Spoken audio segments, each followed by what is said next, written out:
Hey, what's going on, movie lovers? Jeff and I am Kyle. Kyle here today, and as promised, we're doing The Ugly today, which was my first experience. Yeah, watching. I'm really super curious. Hmm. If we can call back to when you first made me watch, what movie was that we watched upstairs? It was the first time I seen it. Upstairs. Yeah. Guardians? No, the We other both one. watched Guardians. We watched another one. It was a kung fu film. Oh, Not the Black one. Mask. Black Mask. Yeah, You made me watch Black Mask, and you Right, said right. you were really super interested in what I thought of it. Well, I made you watch The Ugly, and I'm Yeah. super interested what you thought because this is kind of really a fucked up film. Yeah. Yeah. I didn't know what to expect at all because I think we started talking about it when we were talking. We talked about it on Wishmaster, and then I think I sent you a clip to watch. Mm-hmm. Yeah, and that's all you knew about it, right? Right, and I'm here to say is nothing like I expected. It was. Was it better? Was it worse? No, did you like it? No, yeah, of course, it was cool. actually really good. Yeah, it was better than I thought it was going to be. I guess I was kind of expecting something like supernatural, like The Ring, or The and Grudge, like, or we were talking about Wishmaster, and then it was on that.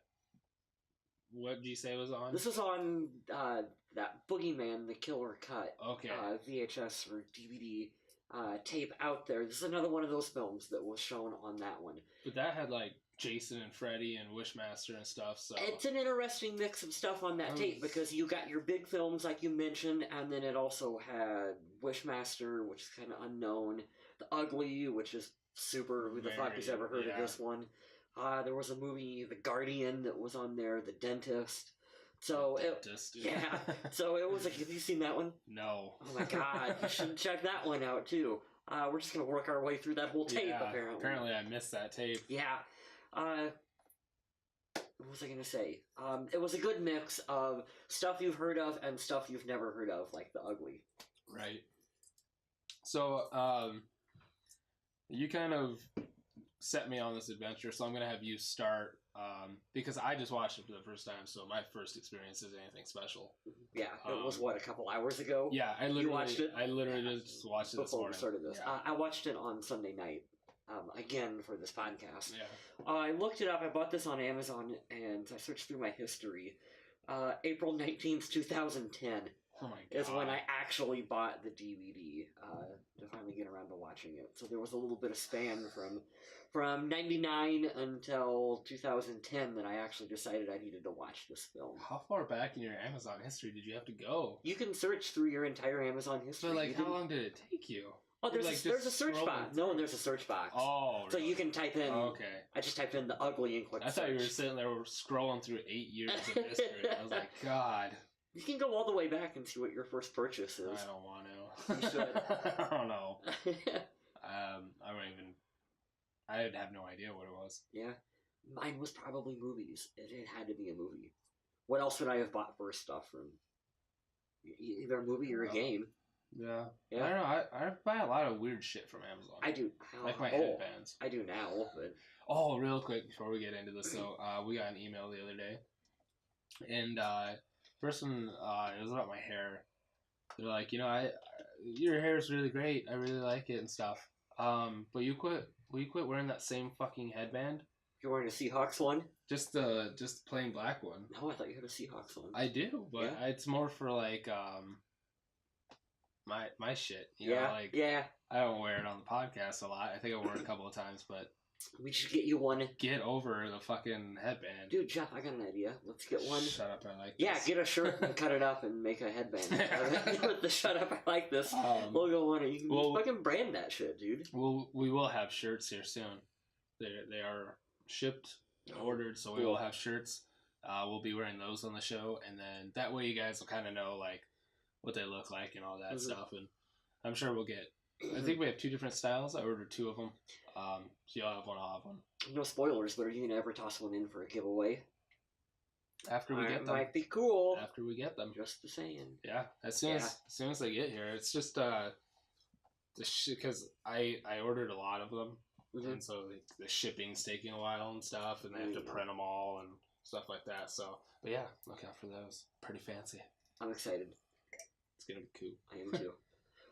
So let's see. What did you ask me? You asked me something about the ugly. Your very first experience. Very first experience. If you listen to Wishmaster, I'm not going to tell that whole story on the Wishmaster again about that tape, because that tape was how I seen this one, and so I watched the clip that was from that Boogeyman Killer Cut again and again and again and again 1,000 times over until I finally decided to order the DVD on Amazon, and I was blown away. I loved it. It's different. I need to watch it again. You need to watch it again. It's a mind fuck of a film. Yeah, I really think so. Especially having no idea what I was getting myself into. Yeah. And then just trying to play catch up the whole time. Uh-huh. And now, I'll probably watch it again tonight or something. I was thinking about it, like, as soon as the movie was over, I'm like, I don't know how we're going to talk about this for an hour. Because, like, I mean, there's a lot to talk about, but at the same time, it's not like we can point out, like, remember when the monsters fought each other, and it's not like that. Because it's a psychological film. I can kind of do a little bit of a recap of the plot and stuff for you. So, Simon Cartwright, that's the guy who's in, what would you call it, a mental institution? Yeah, I think so. Mental institution. He is a murderer, so he's murdered like a bunch of people, and he finally got caught. Right. And you get through a series of flashbacks, you get his backstory that that he was picked on as a kid. His mother was abusive. He had maybe some learning disabilities going on here, where like he couldn't read, and he was just picked on all throughout adulthood, and he just like snaps one day, and that's where he starts to murder people. Now, he blames it on he calls it in the film the visitors. Yeah. But you can also call it the ugly. That's what a lot of people refer to online as the ugly. Right. And so he claims that every time he murders someone, he is haunted by the ugly that come back to him, and they just basically possess him to do this. And then every time for him, like he doesn't want to, he tries to resist it, and it just gets more and more and more difficult, because every time he murders someone, there's another entity, another demon that is in his head that's haunting him, that's telling him to do this over and over and over again. And so the film is, he's been in this institution for 6 years, and there is the therapist, the psychologist, the female, what's her name, Schumacher? Dr. Schumacher? Yeah, Joel. Yeah. That's all I can think about. Yeah. Karen Schumacher is her name in the film, comes in, and she is some kind of high-profile case that she had just got done with. Yeah. And, so she is going to reevaluate him to try to see and figure out, what is really going on with him. See if she can crack that tough cookie. And part of the elusiveness of his character is that you get the feeling that he's also maybe lying about some of this, but maybe not, because there was the scene where they tell him that he had originally blamed this on, like, the Russians or something, and so they gave him a television set, and he watched the Olympics, and then it turns out that he just lied to him just because he wanted to watch the Olympics. Yeah. And so when you see, there's a really quick shot where when he's telling the lady for the first time about the creatures that haunt him, he looks at the table, and you see her name badge, and it says visitor on it. And so, like, he glances at it, and then he glances back up at her and says they're called the visitors. And so you don't know, is he making this up? Is he just fucking with her and putting these ideas in her head? Do they exist? Do they not exist? It's a very psychological kind of film that you really do kind of have to watch it maybe more than once to fully I will have to get what the fuck is going on in it. It's I got a lot of different vibes from it. I mean, I wrote down. I think it's. I got like a Silence of the Lambs vibe from it, Definitely. like from the interview. And then like when he glances down and he sees visitors, and then he calls them visitors. It's like fucking. Oh, Spacey and The Usual Suspects. Oh, okay. Where he's just like, oh, the bottom of the cup. Well, what's his name? And then he looks around the room and sees a picture of a fat person. Oh, yeah. It's huge. And so I kind of got that vibe. It reminded me a little bit of The Shining. Actually, a lot of The Shining. Especially there's a scene at the very end of it where Simon is escaping from the institution. And you see his, the nail therapist, the kind of bald-headed, creepy guy with the fucking creepy eyebrows. That guy rubbed me the wrong way. I know, and then it's just unsettling. But as he was leaving, there's that really weird shot of the therapist with like his arm around the patient. Are you gonna put me to bed? Of course I will. What the fuck was that? Fuck was that? I have no explanation other than that is just weird, and that was like something out of The Shining. Why the fuck? But I mean, I feel like it had to have served up some kind of purpose that we're missing, because otherwise, why would it be in there? You know, in a movie like this, it seems like everything's put there for a reason. Everything's connected. Everything. That if they're showing you something, they want you to see it because it pertains to something. So then, when it gets to like that one part where he's like, you know, there's some weird sexual maybe abuse or something going on between the master and the patient. It's like, what are you trying to show me? What are you trying to tell me?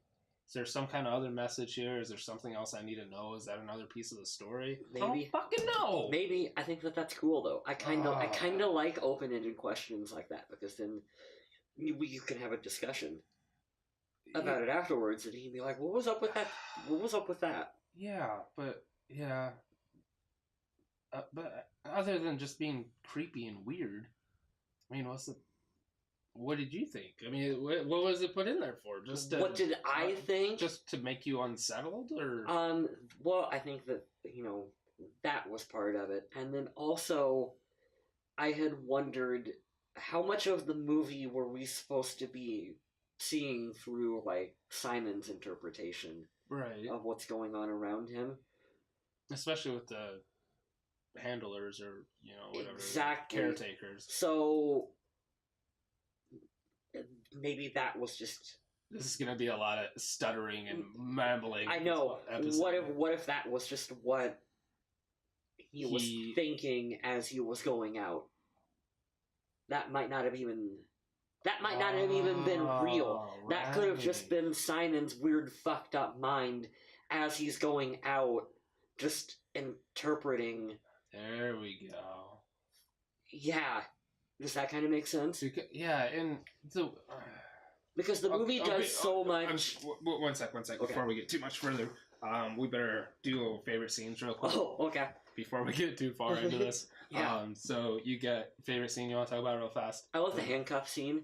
Okay. The first time that, you know, he's like, because they got him locked up in the chair, and they're like, oh, will you take the handcuffs off? Right. And so you see the key in slow motion, and it goes in, and immediately he just attacks her. And then that's not what happened, that's what he's thinking. But then he imagines it again. Because they're trying to really play up that he just can't get this out of his head, that he just wants to fucking kill people, and he hasn't done it, presumably in like 6 years, because he's been locked up. Right. And so he's like really fucking struggling. And so they go for it again, and you don't think they're going to go for the jump scare again, and they do it for a second time, and I totally, like, jumped out of my seat because it just got me that they went for it. And then the third time when they actually unlock it, he just sits there. Yeah. But it's creepy because you know what he's thinking and what he wants to do.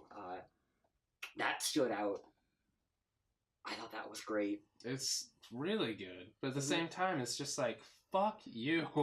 Like, it's not even so much that it was, I mean, it was creepy, but it's not like, traditional horror movie. It's more of a psychological thriller. Right. Yeah. And it was more just stressful. Uh-huh. Like, the whole time, like, I was just had anxiety. Yeah. Like, how much longer?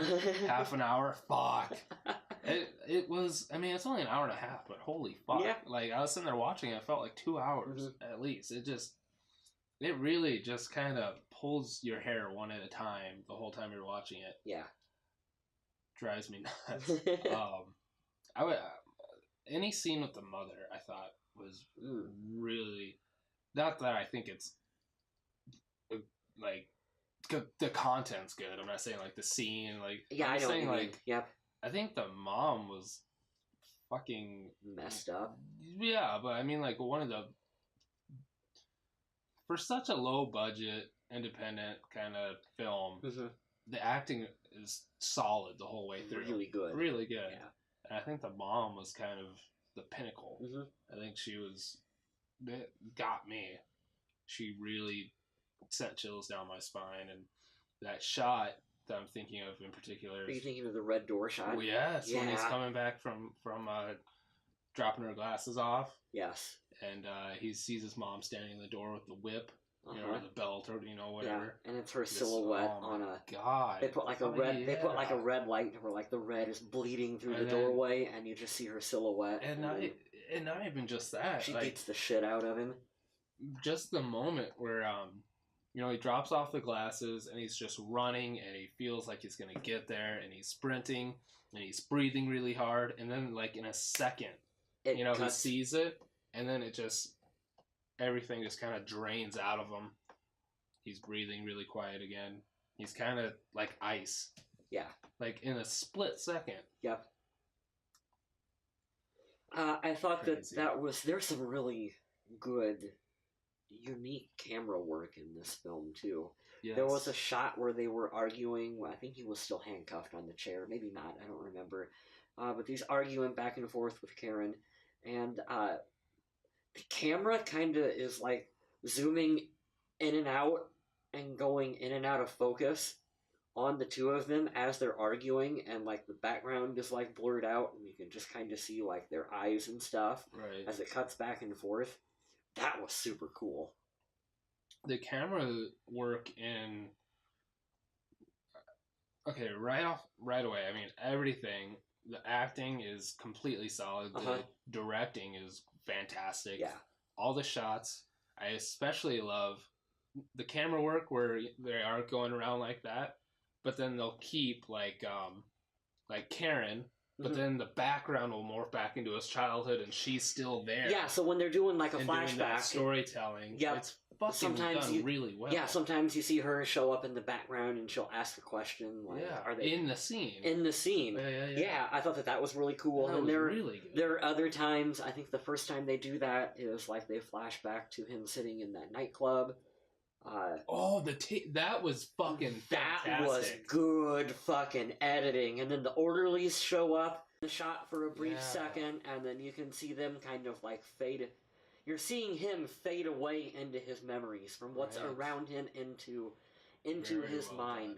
I love that. I love that shit. How come no other film has done that? And it's not even like, I mean, as it's turning and it's morphing the background and people are appearing and reappearing, but he's still sitting there. He's inanimate at this point. Yeah. Everything else is happening around him, and when it begins, he's just sitting there in that shirt.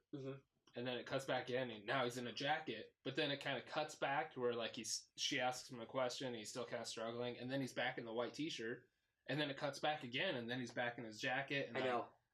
Holy fuck! They really incredible. I'm gonna look up the editor real quick. Go ahead. You should. I was gonna say I looked up the director. I was really kind of disappointed. He hasn't done it. He hasn't done anything because this is a guy, and I can't pronounce his name because this is what. Italian? Maybe not Italian? New Zealand. New Zealand, thank you. It's from New Zealand. This would have been a director that I would love to dive deep and go down the well and just watch everything that he's done. But I think he's only done 2 or 3 feature films. It's just Scott Reynolds. Yeah, it's kind of disappointing that there's not more of a catalog to choose from him, because I thought the direction was really well with the writing and everything else, like you said, Jeff. Everything. It said he wrote it too. He wrote it and directed it. I wonder. Film editing by Wayne Cook. I wonder what he's done. I don't know. But yeah, that fucking editing, double impact. That's what he's known for. Anything recent? As it's like 2011. TV series. Yeah.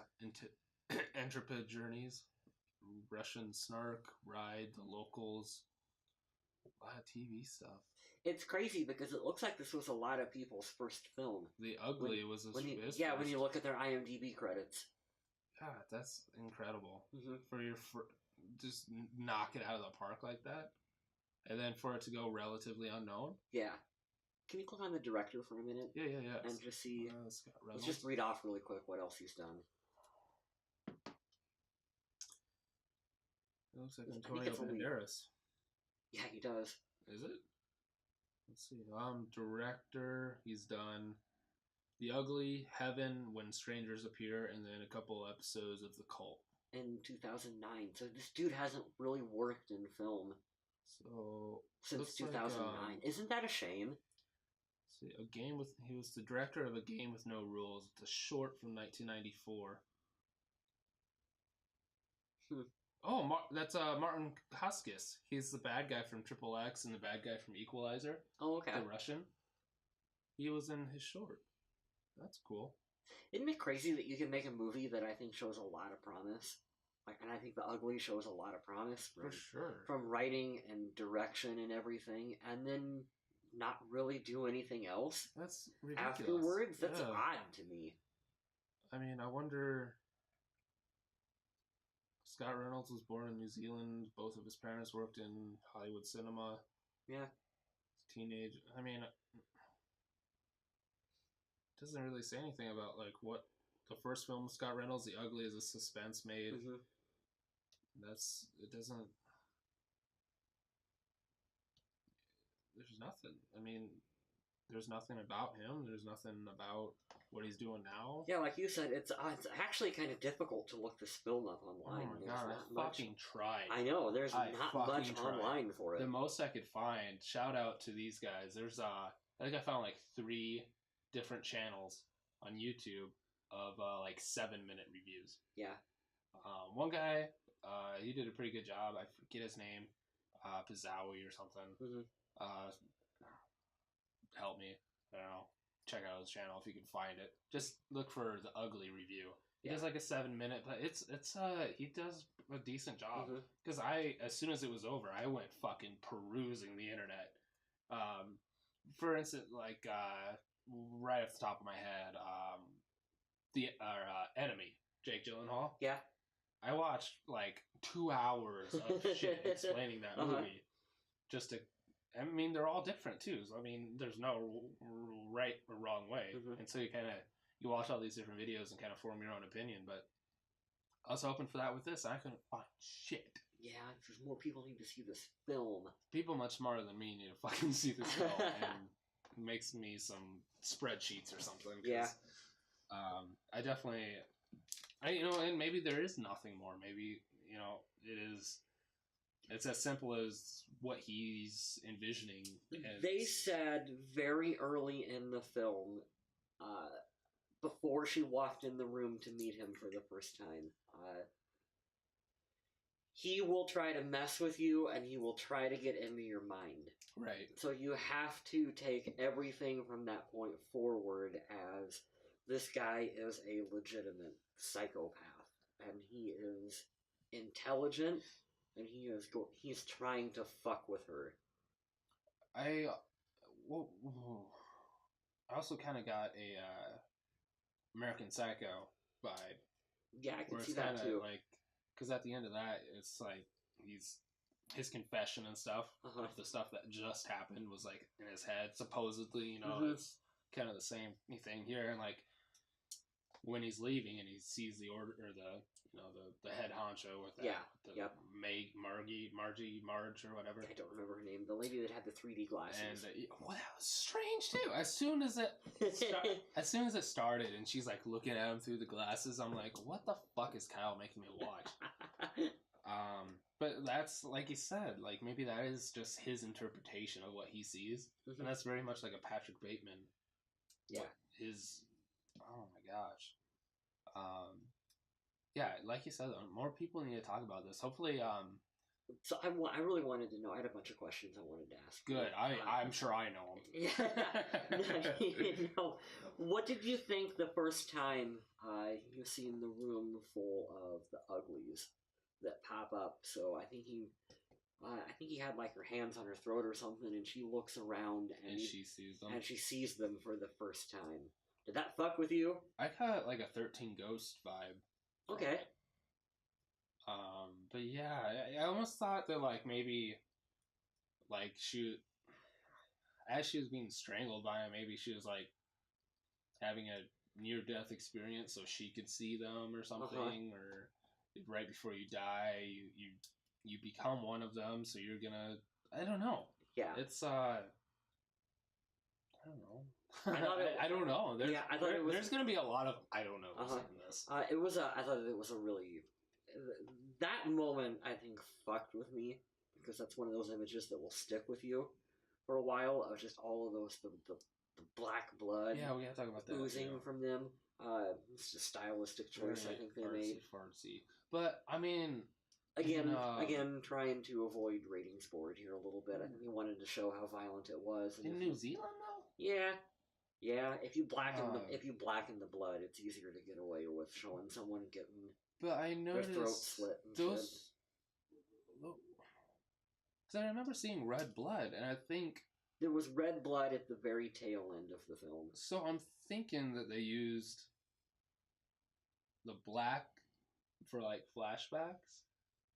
Sure. And then as it's happening, it's now and it's real and it's red. Right? So maybe that has something to do with it? I interpreted it as, from Simon's perspective, he was trying to get this darkness out of him. And so, this is like, he's got this darkness, this craving that he struggles with. He doesn't want to murder people, but he feels like he has to. And so when he finally goes for it, it's this black, thick darkness that's pouring out of people, because that's his release for it. That was how I read into it. I guess when he kills the Orderlies at the end, that's black. It's not red. And that's really happening. So we're led to believe. Yes.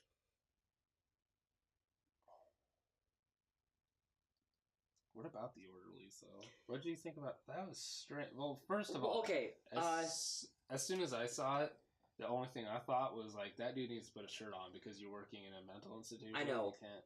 There was a little. That was probably the cheesiest part of the film. Was those two? Yeah. They reminded me of like, what characters from a Rob Zombie film? But like you said, though, that's maybe they were just like you and me, but like we saw it from Simon's perspective, and he imagines them as Satanists and abusers and shit. I don't know. It was the early '90s. Well, not early '90s, in '97. So same fucking year as Wishmaster. Batman and Robin. We haven't done Batman and Robin. We have done Face Off, Spawn, Wishmaster, this. Fucking all 97. Apparently 97 was a good year for dumb movies. Dumb movies, yeah, yep. Great movies, but B movies. They reminded me of characters from a Rob Zombie film, and I don't know. They could have been more like normal people, and it probably would have been more believable than like dude with dreadlocks with like cut off sleeves and an open shirt with like his no regrets tattoo across. I don't know what it said. I think it said like intense or intensity or something something like that. Yeah. Something stupid. And then they show up on day 2 and they're wearing the same outfits that they were on day 1. Right. You couldn't afford a costume change. I really didn't like that part of the film. Okay, with the Orderlies like messing with him. Because sure, why not? He's a serial killer and probably not easy to get along with. And we're not supposed to like Simon anyway. He's a fucking killer. We're not supposed to like him. But I think that maybe if they would have been like maybe dressed more like normal people, it would have been more believable. But they were very over the top characters. It's like Sideshow Bob and Krusty the Clown. Yeah, I don't know. I wasn't really a big fan of the extras. The Orderlies. this, I think I have this kind of New Zealand and Australia kind of have these same kind of, like with exploitation, and I don't know what you would call New Zealand exploitation or New Zealandtation. Yeah. But there's another film that's kind of, it was really low budget. It took like 3 years to make. I think right off the bat, when we first started recording Shut Up, I Like This, I sent you a picture of it because it was on Netflix for a while. It was called Wormwood Road of the Dead. Okay. And that was, I mean, it was either Australian or New Zealand. I'm sure I'll probably get killed for not knowing which, but it kind of has like the same vibe. And Yeah. I really like want to get lost in a lot more of these. Like the low budget New Zealand, Australian movies, because there's some good fucking shit. I think even better than a lot of American stuff. Yeah. I mean, us dumb Americans, we make some good stuff, but it's always those subtitled French movies, Hong Kong movies, Australian. It has all the best shit. There's a really good documentary that the name escapes me. That's all about like the exploitation films. You have to watch it because I cannot remember the name of it, but you'll sit down with a pad and paper and you'll just start writing down, oh, I want to watch that movie or this movie, and it's all shit you've never heard of, but it's popular within the genre. We just started season 2 of Stranger Things. The first episode is called Mad Max, and then the girl Maxine, I presume her stepbrother. I don't know. We're not that far in. I will give you no spoilers. I think it's her stepbrother. Okay, I thought that's not really a spoiler. It's just a plot. Yeah. But the first thing you see is this fucking car. It's the Interceptor from Mad Max. Just cool shit like that. I don't know. Yeah, I dig shit like that too. Yeah. But I mean, at the same time, I kind of get like it has nothing to do with the genre, but it's kind of, I get the same Mad Max feeling. I don't know. Yeah, I wanted to talk about the building. The location that they were in was super fucked up. The hallway with the lights, instead of being on the ceiling or running along the side of the wall. Oh, I thought that was a railing. No, those are fluorescent lights. Oh. There's the scene where they flick them on and you see the old tubes light up. Oh, okay. So that's the lighting in the hallway. Oh. Don't ever put me in a fucking hallway where the lights are on the side of it, the side of the wall. That's fucked up. I mean, at the top is fine. Yeah, like, up there, light's supposed to be up there. It ain't supposed to be along the side. Yeah. It's messed up. I don't like that. And then the room that he was in, looked like blood splatter. Looked like blood splatter. Yeah, it was just paint. It was the paint that was chipping off that was red underneath. That's kind of the first thing I noticed. I was like, is this like a torture room or something? But it was just like chipped away paint and shit. Yeah. What an amazing location for a film. They only had really the one. I wonder what the budget was for this. It's low budget.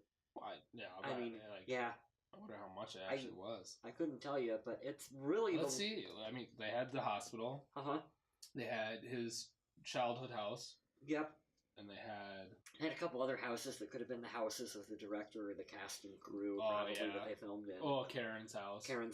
And then, which we have no idea if it could have been the same fucking Karen's house. bedroom could have been upstairs in the house of the boyfriend or whatever at the end of the flick.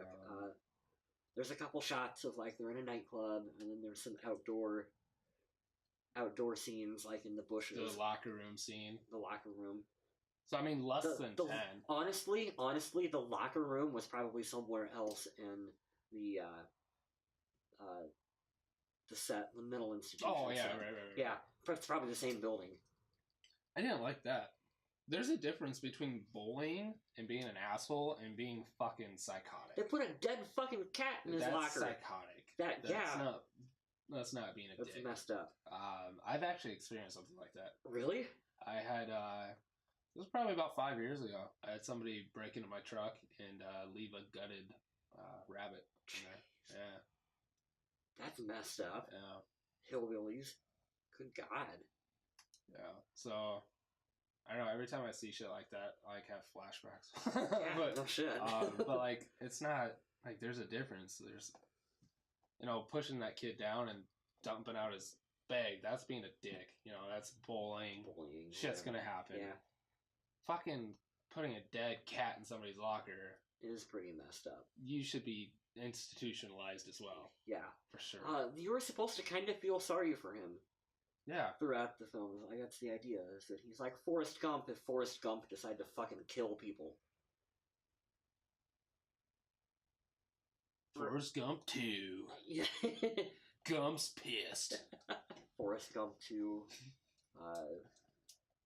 What was the Die Hard sequel name? Die Harder. Die Harder. I don't know. What? Forrest Gump 2. Forrester. I don't know. There's what? Die Hard with a Vengeance, Die Hard, A Good Day to Die Hard. Good Day to Die Hard, yeah. Yeah. Like the worst. Live Free or Die like Hard. The worst sequel names ever. Yeah. That's like what Die Hard got. Listen, we're not talking about that. Back to The Ugly. What were some of the other questions that you had? Who you're talking about? Let's see here. Well, did you recognize that the mother was like the main demon that was talking to him? Yeah. Yeah. Okay. She was number one. Yep. She was the first person he killed. That was the one that was still in his ear telling him to do all these terrible things. Kill the bitch. Yeah. So I just was curious. Kill the bitch. Was curious if you picked up on that or not. Yeah. I thought that like I said, I think the mom was like the pinnacle of the acting in this movie. She reminded me a lot of Maggie Gyllenhaal. Something about the eyes. Oh, okay. And so, like, I kept imagining that the whole time. I'm like, shut up and watch the movie. I started to hear voices.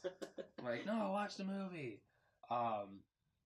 But her throwing that little girl out and her drinking and looking at the letters and just the pushes and the little slaps and everything was just so unsettling. I know. I'm like,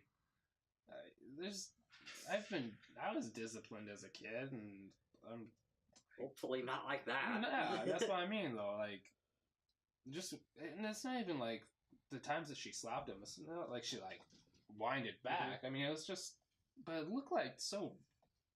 It was something different about it. Yeah. There was something behind it, and that little girl just pulling her out by the hair, and I don't know. Just good acting, though. What did you think of the very end of the film? Do you think he got into his doctor's house and actually showed up?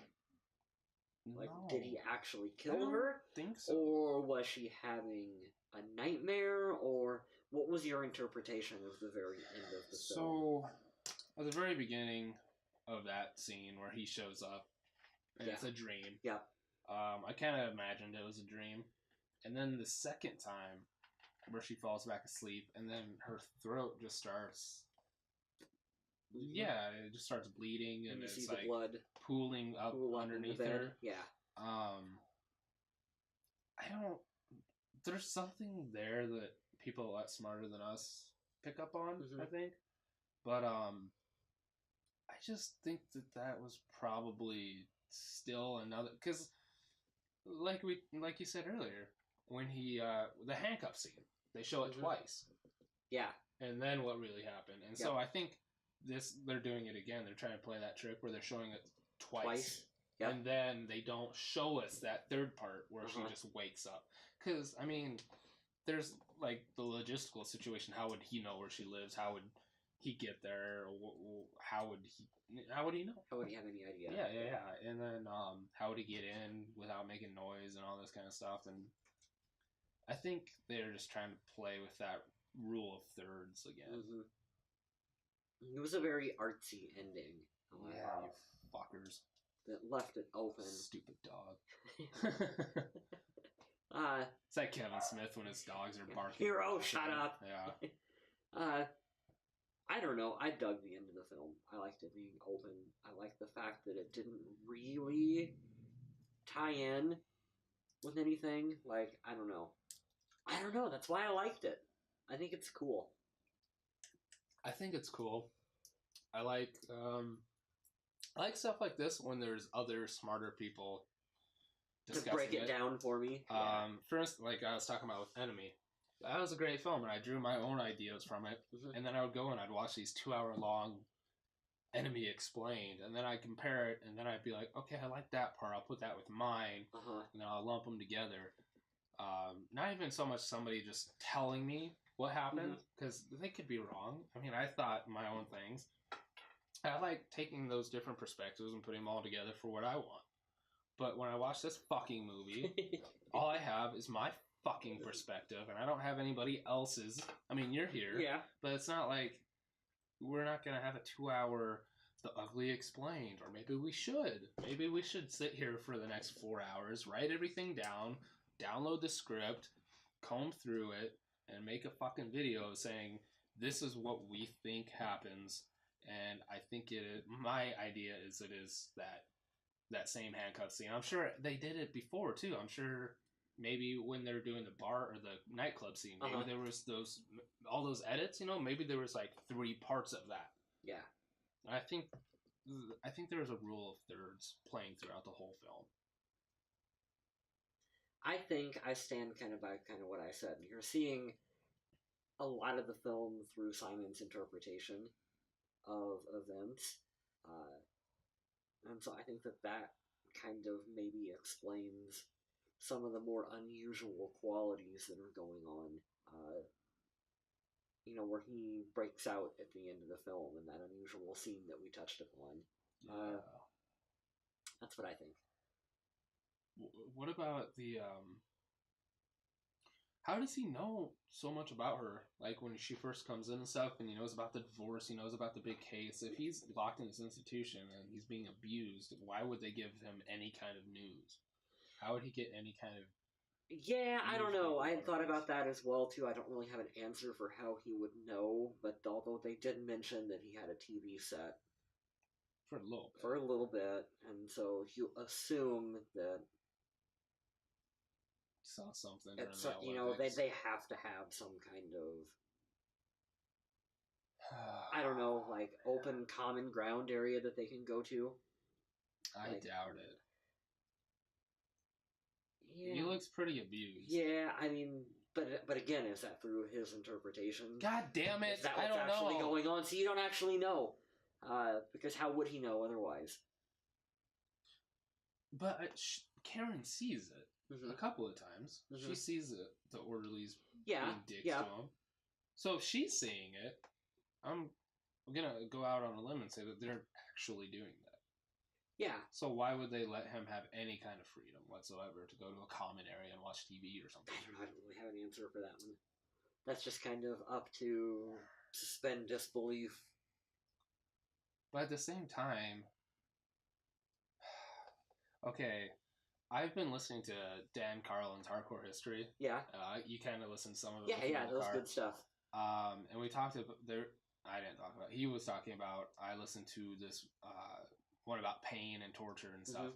And there's this thing that kind of relates to this, talking about executions and how 200 years ago people would go and publicly watch these gruesome executions, and nowadays you couldn't get somebody to not throw up thinking about it, let alone watching something like that. But then he talks about, from their perspective, they're watching essentially a demon being tortured and killed. Someone who's committed horrible acts, someone who's raped and murdered or, killed dozens of people. So when you put yourself in that perspective and you think of the person being executed as a demon, it makes it easier to watch. And so I did it again. I forgot where I was going. So back to the ugly. Oh my god. I'm only 25. Imagine what it's gonna be like in 50 years. Imagine. So the way we're supposed to, the movie kind of tricks us into feeling for Simon. The orderlies are abusing him, which, if he's murdered all these people, I'm kind of fine. I mean, I'm not saying it. I'm not saying no, I know where you're getting. People should be abused, but I'm saying, like, I shouldn't feel bad for him. Yeah. But the movie tricks you into feeling. And starts making you feel like he's not a demon. He's not a murderer. Mm-hmm. He's not a psychopath. But, you know, with the execution thing, like if you saw him like he's supposed to be portrayed as a psychopath who's killed a dozen people, the Orderlies abusing him so much wouldn't really bother you as much. Yeah, that was a long road to go down. No, I get where you're going with that. I almost didn't, so that's good. I like the fact that he's presented as a... He does these terrible things, but you're also supposed to kind of understand maybe why. Not why, but you're supposed to... What's going on in his head that would make him do the thing. Yes, yep.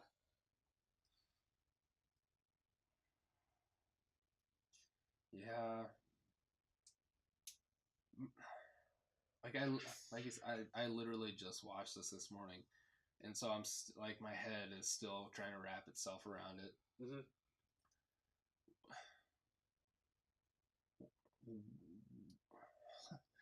She's just won this big case, you know. Mm-hmm. She's all over the news, and now she wants to. He mentions like, oh, if you do this, you'll get a promotion, or you could do this, or you could get an even bigger name.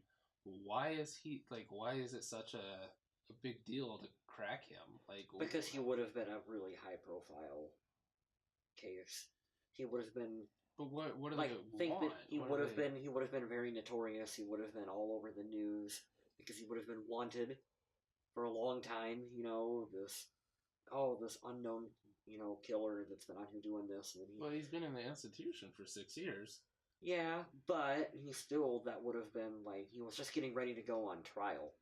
It was what they were getting, were getting towards. Yeah. So she was looking at this is going to be another really big high-profile case, and if I can... So would she have been in on the trial then? Would she have been? Perhaps she would have been speaking on his behalf. To be like, oh, well, you know, he had these mental issues, and so this is why, you know, he did what he did, and this is why he needs to be in a home instead of being executed or whatever. I think that was kind of what... Because it says on the back of the DVD package, I was just reading, Dr. Schumacher believes Simon to be rehabilitated. But as she dives deeper into his psyche, she slowly realizes Simon has skillfully manipulated her.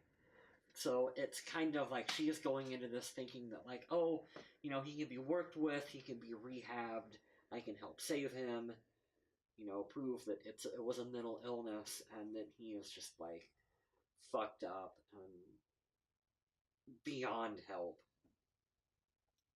Whether or not it has anything to do with, like, actual demons that are possessing him, or whether he's making that up, that's kind of what is open to your interpretation as the viewer, and that was what I liked about the film, honestly. Because you don't know if the ugly are...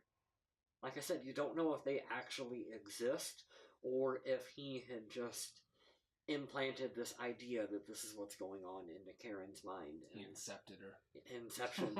And so when he was attacking her, you know, he had implanted this idea, and so that's why she's seen it. Did she actually see them? Or what? You know, was it demons, or was it in her mind, or what's going on? I think that's kind of the fun part of this film.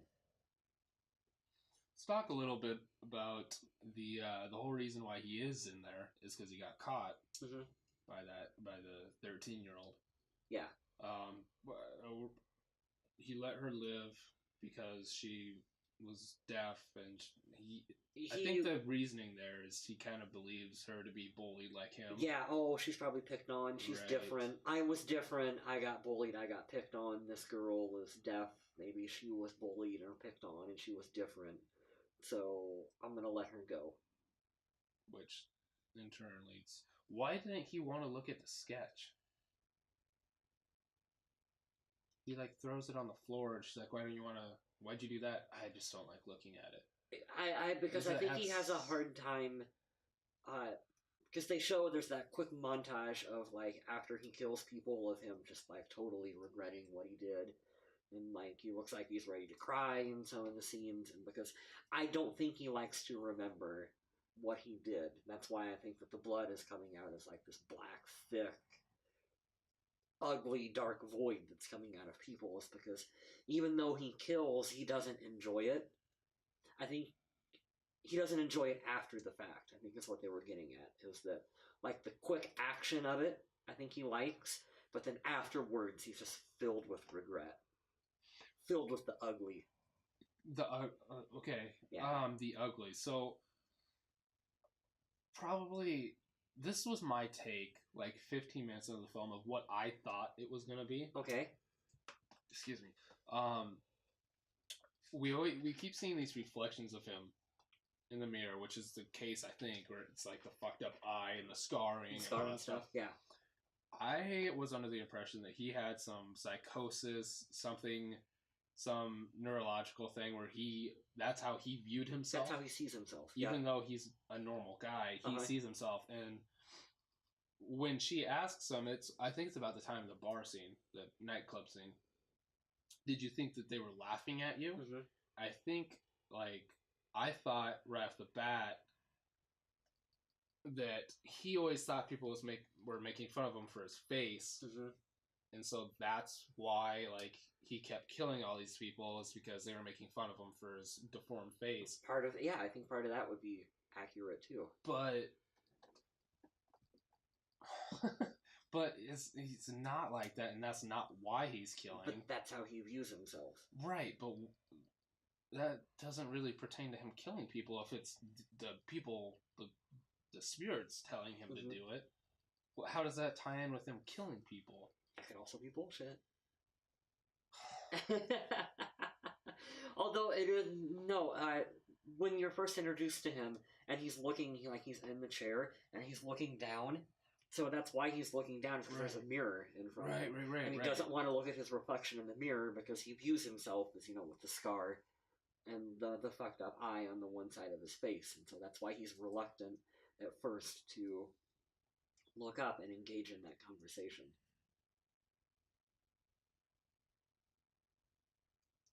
I'm at a loss. I don't. It hurts my head. It's just it's a weird movie. Weird movie. I think you have to watch it at least twice. I need to watch it again, because the first time I was like trying to form my own theories, my own idea of what was going on, and I was trying to take notes, which I did horribly. I took like 5 notes because I was just like, what the fuck is going on? Why are we watching this? He's crazy. We know he's crazy. We know he's killed all these people. What's the point? Where are they trying to get us to? Where are they trying to take us? Is the point of the movie just to get us to like him? Is the point of the movie just to pass on this crazy thing? Is the point of the movie what do you think the idea behind the movie is? I think the idea behind the movie is that kind of the two sides of the coin of one person, about how he's a killer, but then he also doesn't like the fact that he kills. He struggles with that. I think that that's the struggle, and then finding the rationale for him as to why he does this thing that he doesn't really want to do. And so he explains it as, the ugly, these demon monsters that haunt him, that possess him, that make him do these terrible things. And then it's up to you to decide whether or not do they exist, do they not exist, what is going on with that. I think that that's kind of what the film sets out to be, and asks you to fill in the blanks and tell us what you think. I don't know. That's the point. But I just I don't even know. I'm glad you have an idea of what the fuck the movie is about, because the more I'm thinking about it, the more I'm going through it, we know he's crazy. Mm-hmm. We know he's killed people. We know he's locked away in this asylum. Okay, so he's telling us his backstory. It's a really tragic backstory. Mm-hmm. We feel bad for him as a child. Doesn't change the fact that he's a fucking murderer. Exactly. So why should we care? What is the... I don't know. I need to watch it again. Yeah. This is fucking me up. You know that meme of Charlie Day and It's Always Sunny in Philadelphia? Oh yeah, where he's like trying to connect the dots with all the whiteboard and all the dots and with that's like the red string between it. That's gonna be me for like the next week. I'm just trying to figure out what the fuck. Yeah, it's frustrating because nobody has fucking watched this goddamn movie. That's why everyone should watch it. Everybody should. Anybody who wants to watch this movie or has watched this movie and is listening, please fucking email us so we can get together. We'll sit down, we'll Skype, we'll get a whiteboard, we'll figure this shit out because... This would be a good candidate for a remake. An American remake, I think. Yeah. I know you're not too big usually on like remakes and stuff, but it's a foreign film. If it would get it more exposure... And then more people would watch this. Go back. Oh, this is a remake. Oh, let's go back and watch the original. Watch the original. Yep. Who would you want to direct the remake? Oh boy, I don't know. It would have to be someone who can. David Fincher. David Fincher. That's a good pull. David Fincher, or that's all I could think of. I mean, you look at David Fincher. You got Fight Club and Gone Girl and Seven and. Mm-hmm. That's along the lines. Actually, you know what? Actually, you know what? Speaking of directors, what the fuck? Rob Zombie. Yeah. I could see him doing this. He'd be he'd be one of the Orderlies. Yeah. He is one of the Orderlies. He is one of the Orderlies, yeah. Because, you know, it's 97. That's what people look like in 97, apparently. No, we didn't. They all look like Rob Zombie. Couldn't you see this Rob Zombie film? Yeah, you know how he does like weird fucked up flashbacks and brutal kills and shit. It would definitely be a lot in more all his films. Gorier and Sherry Moon Zombie could play Karen Schumacher. No. Yeah, come on. It'd have to be his wife. No, she could be the mother. The abusive mother. Yes. Yeah. Yes, exactly. In that Halloween remake, she wasn't like an abusive mom or anything, but I think she could. She was good. She could fill that role. Yeah. We haven't talked about the grown up. I forget her name. The girl with the glasses that grows up and is the vet. Oh, okay. It's kind of like his first love. Yeah, I thought that was strange. I mean, off the bat, when he goes to the house with he gets flowers. So I mean, like, he's a functioning psychopath. Yeah, that's the idea. He understands relationships. He understands people. Mm-hmm. He's just not all there. He's just getting misinformation from his brain and seeing shit. And so he goes to bring her flowers and like sees the guy. And at first, okay, they hug and kiss. Yeah. Do they kiss on the cheek? I think it was supposed to be on the cheek. Okay, because when I was just watching it, I thought it was like they just kissed. Yeah. And then we find out it was her brother. It was her brother, yeah. And so, like, for 5 minutes, I was like, I don't want to rewind right now, but I swear to God, they kissed on the mouth. Yeah, they did. Did they? Or was it on the cheek? I mean, they kissed, like, on the cheek, I think. Okay. Maybe.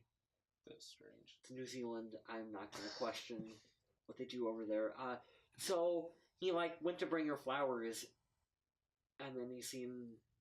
presumably who he thought was her boyfriend, goes into the house, kills him.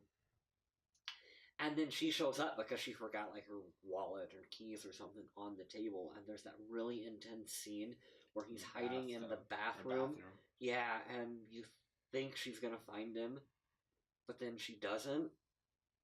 He ends up getting away. And then he's got the fucking balls to show up to...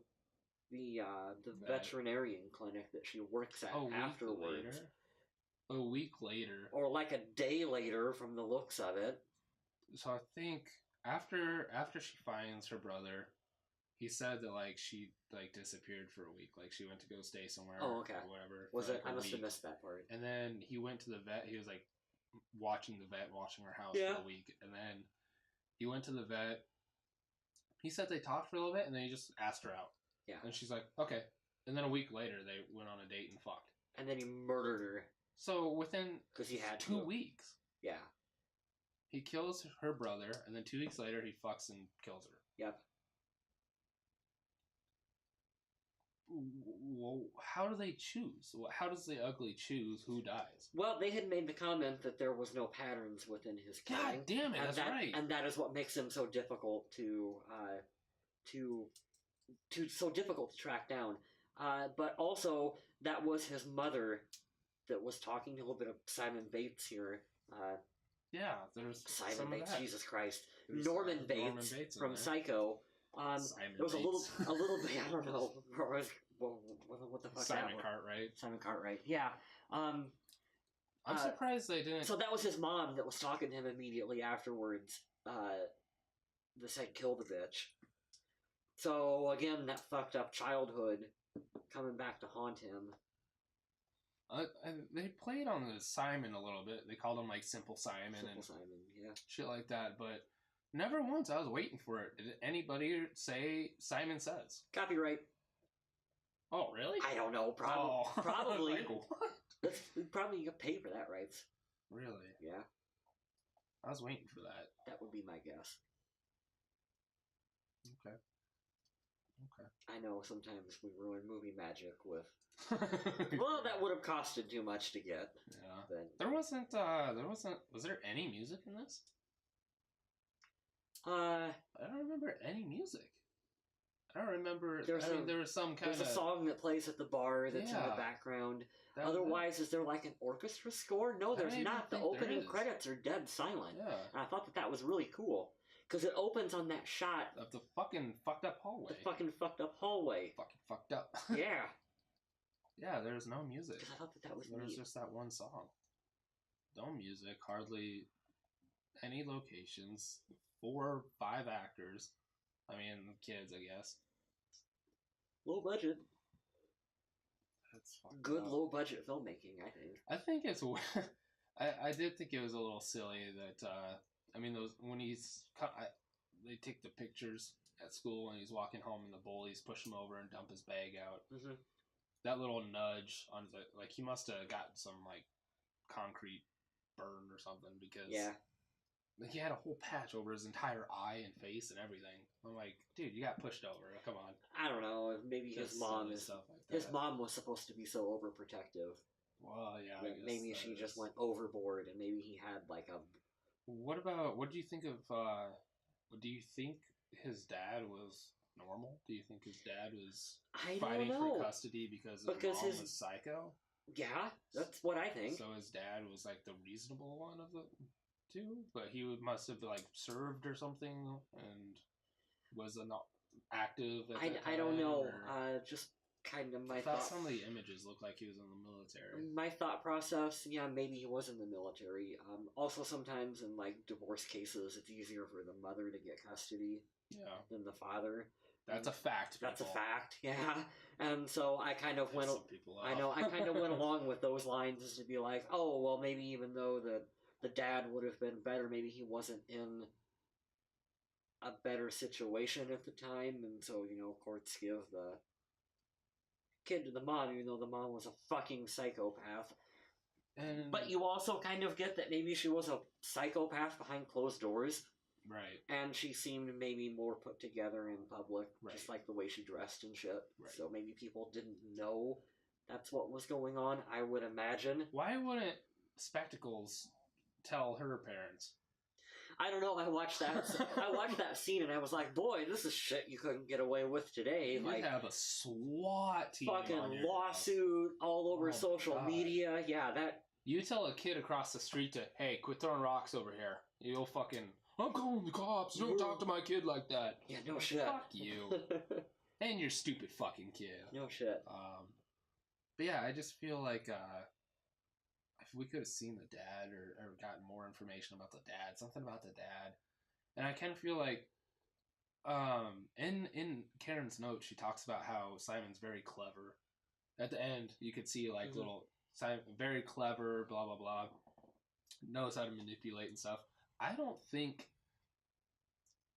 they play with like simple Simon and he's dyslexic and stuff like that.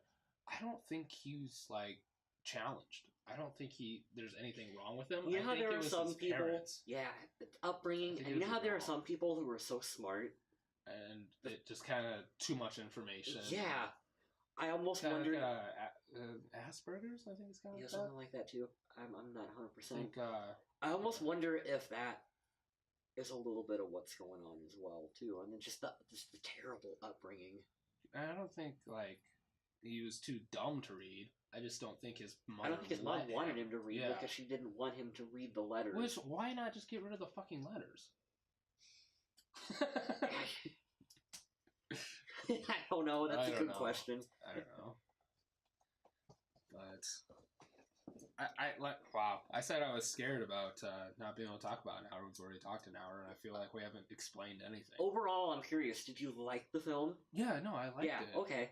I'm gonna watch it again. I'm just pissed off because I don't understand. Well, I got the DVD right here. You can watch it. I get mad at myself when I can't figure something out. So I'm gonna sit here all day trying to fucking figure it out. I'm writing a review for it online that I'm gonna have posted in the next couple days, and I think this is a movie that's easier to write about than it is to talk about because I don't know, I can collect my thoughts more in writing. You have to look forward. I'll get that posted up here sometime this week. Okay. What is the number one thing you think that this film did right? It sets it apart, makes it shut up. I like this worthy. I'm gonna go with, I would say, the flashback scenes and the way they incorporate characters from the present as to what's going on in the past, and I just love the whole. I love the way the story is told and the creepy fucking location. I just love everything. I really do love everything about it. Like, I think The Ugly is a really good visual mindfuck that sticks with you after this film. Yeah. And you're like, God, that's creepy. Do you imagine waking up to that shit fucking looking at you in bed? No. I wouldn't. Like, that's really why I like this film. I'd have to go with the direction and the editing. Yeah. I think really. Yeah. I think you could have this be kind of by the numbers, primal fear kind of psychological thriller. Yeah. But then you throw in those that unique editing with the flashbacks and the direction and stuff. I think is what really sets it apart. With I mean, along with the performances, but. If you didn't have that, I mean, I feel like this could have been a very drab thriller. Yeah, totally. I don't really have any trivia for this. It's tough to find. I couldn't find. I found a little bit. I found one thing. Yeah, what did you find? So we'll do this trivia. The NERAK, the Nerak. It's in the film, it's a sedation drug, and it's also the place that Simon applies to work. Nerak Inc. Oh. And we know that Simon is dyslexic. Mm-hmm. Nerak backwards is Karen. That's cool. So that kind of takes it back. Karen being like the sedation drug, maybe is a metaphor, or like. I really think he's just fucking with her during these interviews. There's gotta be something more. I really think he's fucking with her. He knows he's killed all these people. He knows he's not getting off. But why? So he wants to stay there, is what you're saying? He wants to keep playing crazy so he can stay in the mental institution rather than go to prison? Yeah. Yep. So it's just one big game. Yes. Of him trying to... Correct. Stay crazy. Yeah. And then he actually got out at the end of the film. So you think he did get out? I think he got out. I think so. Okay, I'll play devil's advocate. I don't think he did. You don't think he did? I don't think he did. I think that was another vision. Like a dream of his or something. Yeah. Yeah, okay. Going back, because like we talked about earlier, when he kills those guys, it's very thick and black and oily. But in some of the other scenes, like can't think of it. But like with the blocker, I mean that was just blood. Sure. And then there were some other scenes where it's just blood. I think that there's got to be something to that. I gotta watch it again. When I watch it again, because I gotta do screenshots. I'm going to like maybe I'll do like a list of like all the times it's black blood, and all the times it's real blood. It'd be fun. That would be fun to map out. There's got to be something there. So I think I'm gonna do that because I think I don't think he got out. I think that was a figment, and I think Karen was having a nightmare, and then they showed it again, and then before we could see it the third time, she woke up for real. Yeah. Son of a bitch. That's cool. I might have to do that tonight. Rotten Tomatoes. I like the scores.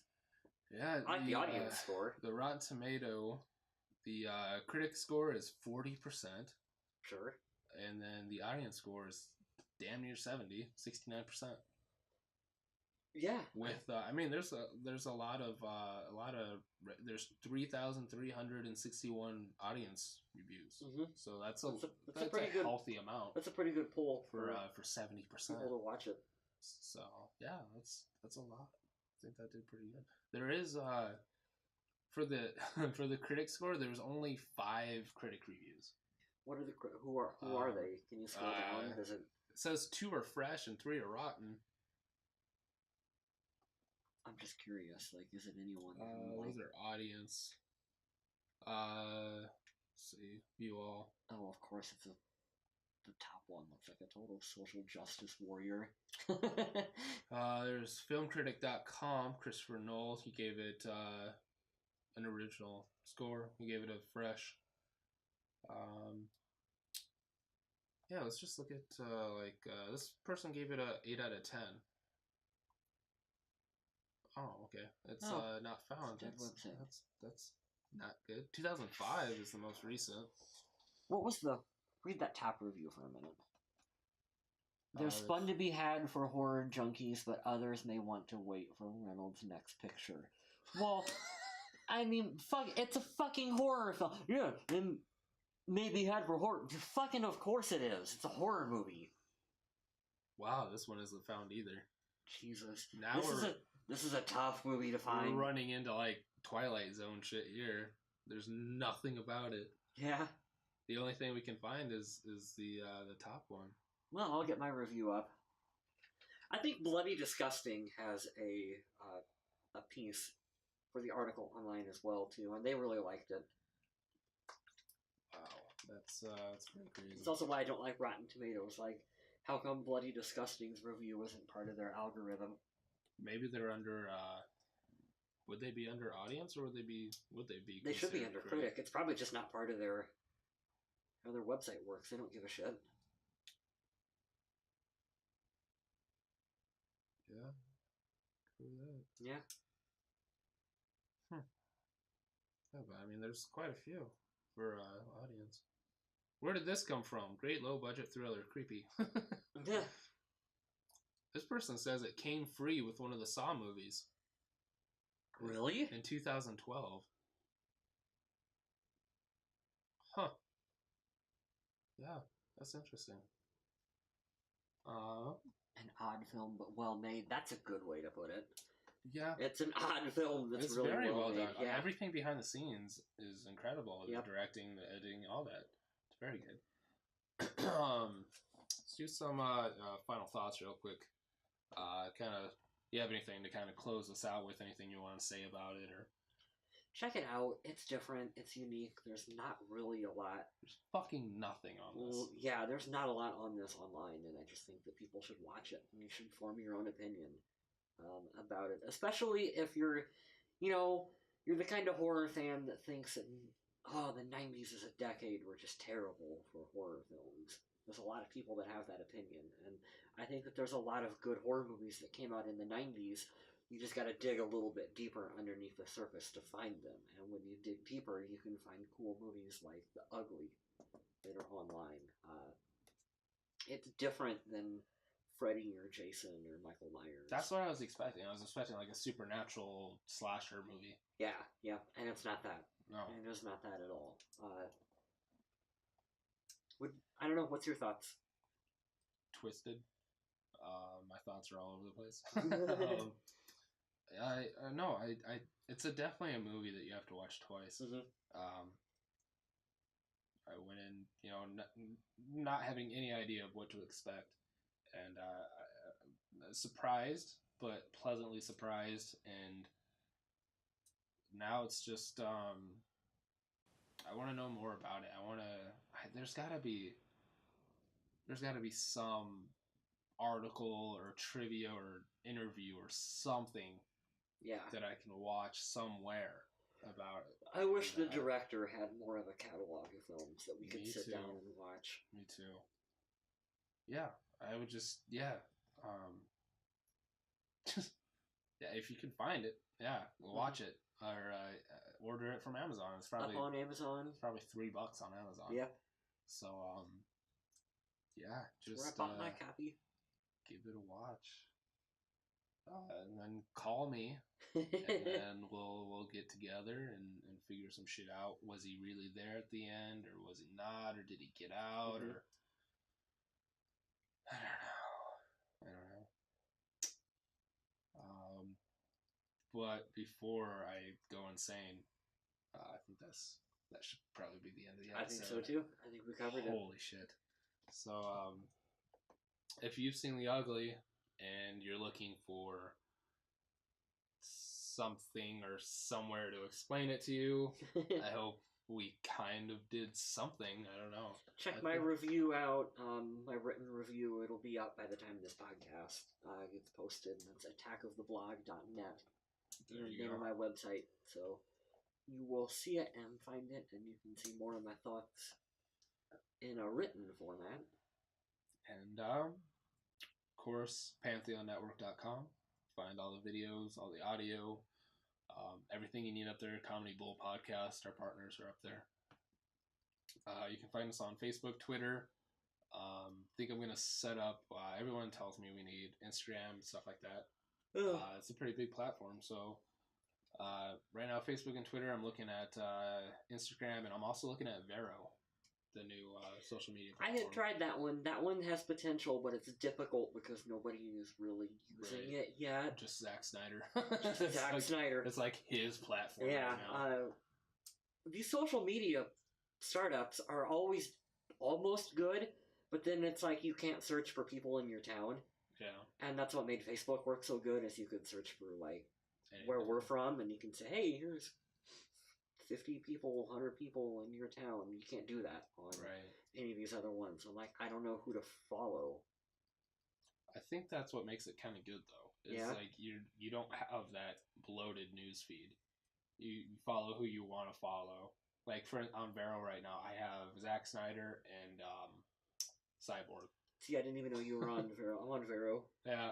I didn't even know you were on it. I didn't know either. Yeah, I'll have to follow you. Yeah, we'll have to. Even though I don't I think I'm going to set that stuff up. That would be fun. It's fun to make a push on a platform. We can kind of different than Facebook. Facebook is pioneer Vero. Yeah. So Facebook kind of irks me. We'll look out for that. I'll get going on that, and then just subscribe, like us on YouTube if you so desire. Helps us out. Thank you guys for listening. Thank you, Kyle, for introducing me to The Ugly. I'm gonna have to watch it 5 more times. And then I think next week we are doing The Raid. Yes. And then I don't know, we should probably figure something out. Yeah, we'll make up a list. Oh, excuse me. We'll make up a list here soon. I think this. See anything on here you want to do after The Raid? I think we're starting to. We have to start a new list. We'll have to make a new list. I don't know. White Noise would be fun. I've never seen Boondock Saints, so I don't know. You've never seen The Saints? No, I've never seen Boondock Saints. Varsity Blues would be interesting. Change of pace. Yeah, I think we should throw in a comedy. We should throw in. Do a comedy. Yeah. Wait, I don't think we've done a comedy yet. All we've done is action or horror. Yeah. That's all we've done. Yeah, that'd be Let's cool. throw in some Varsity Blues, Jeff. That'll change things up. So next week we'll do. Let's see if a movie about being in high school holds up when you're fucking 31. Does anything they do feel important now? Hey, I'm still around there. Wasn't that long ago. You think that until you... Yeah, so next week we'll do The Raid, and then we'll do Varsity Blues. Yeah. That'll be exciting. Thank you guys again for listening. Thank you for watching. Remember to like, follow, subscribe, high five, smile, wave, whatever you do. And check back next week. Can't wait. Toodles.